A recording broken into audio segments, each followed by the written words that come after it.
Today, I would like to share the story of how Rudolph came to be. The story of Rudolph the Red-Nosed Reindeer, specifically. A man named Bob May, depressed and brokenhearted, stared out his drafty apartment window into the chilling December night. His 4-year-old daughter, Barbara, sat on his lap quietly sobbing. Bob's wife, Evelyn, was dying of cancer. Little Barbara couldn't understand why her mommy could never come home. Barbara looked up into her dad's eyes and asked, "Why? Isn't mommy just like everybody else's mommy?" Bob's jaw tightened and his eyes welled with tears. Her question brought waves of grief, but also of anger. It had been the story of Bob's life. Life always had to be different for Bob. Small when he was a kid, Bob was often bullied by other boys. He was too little at the time to compete in sports.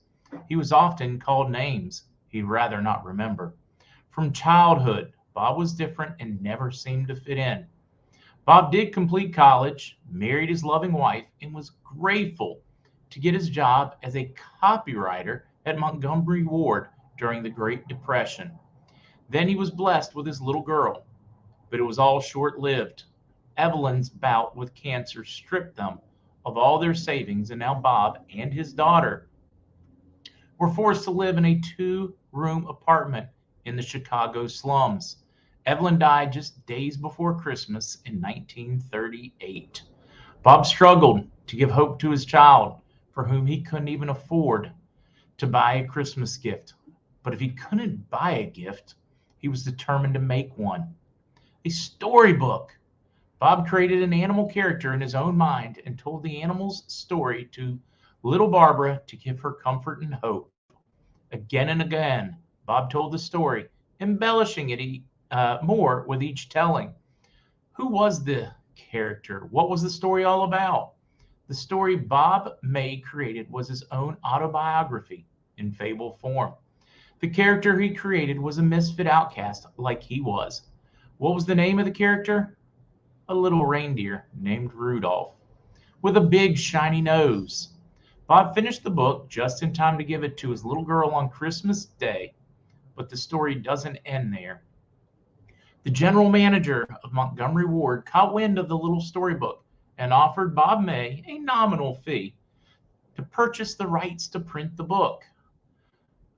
Wards went on to print Rudolph the Red-Nosed Reindeer and distribute it to children visiting Santa Claus in their stores.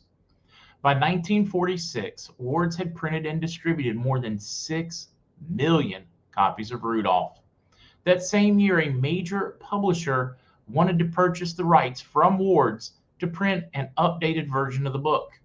In an unprecedented gesture of kindness, the CEO of Wards returned all rights back to Bob May. The book became a bestseller. Many toy and marketing deals followed, and Bob May, now remarried with a growing family, became wealthy from the story he created to comfort his grieving daughter. But the story doesn't end there either. Bob's brother-in-law, Johnny Marks, made a song adaptation to Rudolph, though the song was turned down by such popular vocalists as Bing Crosby and Dinah Shore. It was recorded by the singing cowboy, Gene Autry. Rudolph the Red-Nosed Reindeer was released in 1949 and became a phenomenal success, selling more records than any other Christmas song with the exception of White Christmas. The gift of love that Bob May created for his daughter so long ago kept on returning back to bless him again and again. And Bob May learned the lesson, just like his dear friend Rudolph, that being different isn't so bad. In fact, being different may be a blessing. I was very excited to get to share this story of how Rudolph the Red-Nosed Reindeer came to be. Happy holidays and God bless.